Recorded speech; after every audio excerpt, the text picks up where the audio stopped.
Акыркы аптада коомчулукта Жогорку Кеңештин азыркы чакырылышы тарап, күзүндө мөөнөтүнөн мурда парламенттик шайлоо өтөрү тууралуу сөздөр күчөгөн болчу. Аталган айын-кептер парламенттин бүгүнкү жыйынында спикер Нурланбек Тургунбек уулу тарабынан ырасталып, учурда өзүн-өзү таратуу процедурасы жүрүп жатканын, 32 депутаттын колу коюлган сунуш ага келип түшкөнүн билдирди. Анда негизги жүйө катары келерки жылга 2 ири шайлоо, тагыраагы президенттик жана парламенттик шайлоо катарынан өтөрү көрсөтүлгөн. Биздин бүгүнкү күндө парламентте жүйөлүү себеп менен негиздерди келтирип, атайын демилге тобу түзүлүп, демилге тобу менин дарегиме төрага катары кайрылууну беришти. Массалык маалымат каражаттарынан окуп атасыздар, көрүп атасыздар, 32 депутат кол койгон. Мен ал кагазды кайрылууну алгандан кийин бардык процедуралардын негизинде тапшырмаларды берип, иш жүрүп жатат.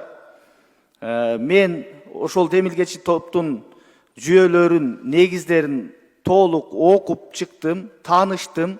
Жүйөлөрү негиздүү. Ошол эле учурда бул демилгеге түшүндүрмө берген спикер Конституцияга ылайык Жогорку Кеңешти таркатууга президент же башка сырткы күчтөрдүн укугу жок экенин кошумчалады. Мындай чечимди парламент өзү гана кабыл алаарын эскертти. Урматтуу депутаттар, баш мыйзамга ылайык Жогорку Кеңештин аракеттеги парламентти таркатууга эч бир сырткы күчтүн же болбосо президенттин же бир аткаруу бийлигинин эч кандай мыйзам боюнча укугу жок. Парламент өзүн өзү гана тарката алат. Ал арада депутат Эрулан Көкөлов парламент төрагасын айткан сөздөрүнө жоопкерчиликтүү болууга чакырып, буга чейинки Жогорку Кеңеш тарабайт деген сөзү боюнча түшүндүрмө сурады. Соройлор, оройлор деп баягы мага айттыңыз, экиге бөлгөнгө болбойт депсиз, сизге бөлгөнгө болбойт. Урматтуу спикер, абдан көп мындай терс сөздөрдү айтып баштадыңыз да, элдерге каратачы. Тантып сүйлөп берип, андай мындай деген сөздөр чыгып кетти. Өзүңүздан чейин болбойт да анда, урматтуу спикер. Сизге сиз деген президенттен кийинки эле экинчи адамсыз Кыргызстандачы. Баягы Эдил Байсалов ушундай интервью берди эле, неме Жогорку Кеңеш тарабайт деп. Ошондо да сиз да чыгып айттыңыз эле да. Жогорку Кеңеш тарабайт деп, мына жазымда эле. Өз каалоосу менен тарабайт деп. Ошондо сиздин сөзүңүзгө кандай ишенсек болобу, болбойбу мен түшүнбөй калдым да, жакшычы. Рахмат. Ойлогон ойду кыстаган турмуш жеңет дейт.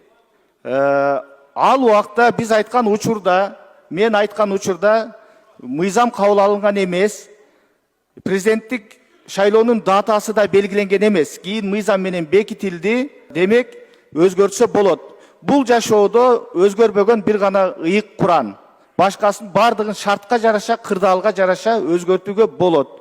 Андыктан мен айтып коеюн, андан мындай кыйкым издештин такыр кереги жок. Парламентти өзүн-өзү таркатуу демилгесин көтөргөн депутаттардын бири Жанар Акаев эл өкүлүнүн айтымында эки саясий чоңөнөктүк эч кандай кемчиликсиз, катасыз өтүшү керек дейт. Анткени бул шайлоолор жакын болсо борбордук шайлоо комиссиясы уюштуруу иштеринде кыйынчылыкка туш келери мүмкүн экенин белгилейт. Ошол эле учурда келерки шайлоо өнөктүгүндө партиялык система менен эмес, ар бир округтан 3 депутат келе алат. Ошондой эле жаңы шайлоо мыйзамында аялдардын квотасы так сакталып, 30дан кем эмес аял депутат болоорун билдирди. Жогорку Кеңештин жана президенттик шайлоосу эч бир кынтыксыз, катасыз өтүш керек. Эл ишенгидей болуш керек. Ошон үчүн кенен даярдык болуш керек. Экинчиден, бюджетке болгон катар-катар чыгымдар. Ошондуктан мен ушул процессте биздин ушул жердеги мандатыбыздан дагы мамлекеттеги туруктуулук, элдин бейпилдиги, саясий өнөктүктөрдүн таза жана эл ынангандай ишенимдүү өтүшү. Мунун бардыгы биздин көкүрөктөгү бул жердеги значоктон, мандаттан жогору туруш керек. Эң негизги жүйө эки шайлоонун удаа келиши, борбордук шайлоо комиссиясынын уюштуруу иштеринде мүчүлүштүк болбошун алдын алуу, жана ошондой эле Жогорку Кеңеш ошол жердеги депутаттар жаңы шайлоо системасын тандады. Партиялар болбойт. Бир округтан 3 депутат шайланып келет. Анын бири аял болот, же эки аял утуп келсе, бири эркек болот, мисалы. Анан 30 округтан сөзсүз балансталган депутаттар болот. Ал эми депутат Айгүл Айдарова аталган маселе боюнча таанышып чыкпаганын айтты. Бирок ал сунушту колдой турганын билдирсе, эл өкүлү Элдар Абакиров көпчүлүк депутат кандай чечим кабыл алса макулмун дейт. Тааныштыңызбы деп атасыз го? Жок, тааныша элекмин. 32 демилгечинин ичинде пока что жокмун. Бирок мен туура эле кабыл алам. Колдойм. Депутаттар өзлөрү чечет добуш аркылуу. Эми эки шайлоо бир келип калат деген бир себеп айтылып атат. Эми ЦИКтин ички процедуралары кандай мен билбейм, балким. Кыскасы бул добуш аркылуу чечилет да. Көпчүлүк каякта болсо ошондой чечим болот. Ошол эле учурда бул сунушту колдоого албаган эл өкүлдөрү да бар. Депутат Дастан Бекешев жыл жыйынтыкталып, бюджет кабыл алынышы керек учурда парламентти таратып, шайлоо өткөрүүнүн зарылчылыгы жок болчу деп эсептесе. Исхак Масалиев бул сунушта көрсөтүлгөн жүйөлөр менен макул эмес. Анткени парламент өзүн өзү таратууга мыйзам жол бергени менен ал белгилүү себептерден улам болушу керек дейт. Ал эми азыркы кол чогултуулар бул жумада аяктаса жогорку кеңеш келерки аптадан тарашы мүмкүн. Мен өзүм каршымын. Иштесе болмок жогорку кеңеш. Мисалы азыр бюджет келет, республикалык бюджетти талкуулап, ошонун бүт баарын бүтүп, кыштан өтүп, кыштан кийин ошону кылса болот эле. Аны президенттик шайлоого барат элек. Негизи жок, шылтоо бар. 32 депутат кол койгондо мындай шылтоолорду азыр төрага да айтып кетти. Президенттик шайлоо менен жакын болуп калып атат, ошон үчүн коркунуч бар деп. Өзү айтканга, же президенттин шайлоону жылдырыш керек, же биздикин. Ошондуктан мен ойлоп атам, президенттик шайлоону жылдырса деле болот эле. Мисалы үчүн 2026 жылдын башына койсо болот. Ошондо как раз 5 жыл отурат, ошондо экинчи жолу шайлоого барса туура болот. Себеби ал 6 жылга бир жолу шайланган да. Бирок ага барган жок, билбейм эмнеге. Так что мен жеке пикирим негизи жок, жетиштүү эмес. Бирок депутаттардын таркатууга укугу бар. Ал мыйзамда жол берет. Муну мен бирдеме деп айта албайм да. Даже себепти жазбай туруп эле биз таркатабыз десе деле эмнестеке деп айта албайм да.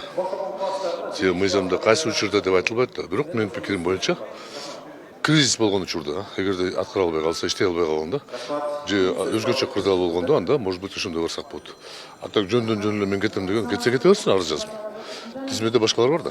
Ошол келсе болот эле. Но бирок тилекке каршы ишке ачты, 32 киши демилге берди. Кийинки жумада балким биз карайбыз, ошондо маштап 2 ай, же 45 күн, же 2 айдын ичинде жаңы парламент келгенден кийин биз кетебиз деп барабыз. Белгилей кетсек, жогорку кеңештин 7-чакырылышы 2021 жылы шайланып келген. Анын курамы 90 депутаттан туруп, ата журт Кыргызстан, Ишеним, Ынтымак, Альянс, Бүтүн Кыргызстан, Ыйман Нуру партияларынын тизмеси менен жана 36 бир мандаттуу округтан шайланып келген депутаттар түзөт. Мыйзам боюнча парламентке кезектеги шайлоо 2026 жылдын ноябрь айында өтүшү керек болчу. Нурзат Көчүмкулова, Майрамбек Абдибилал уулу, Регион, Бишкек.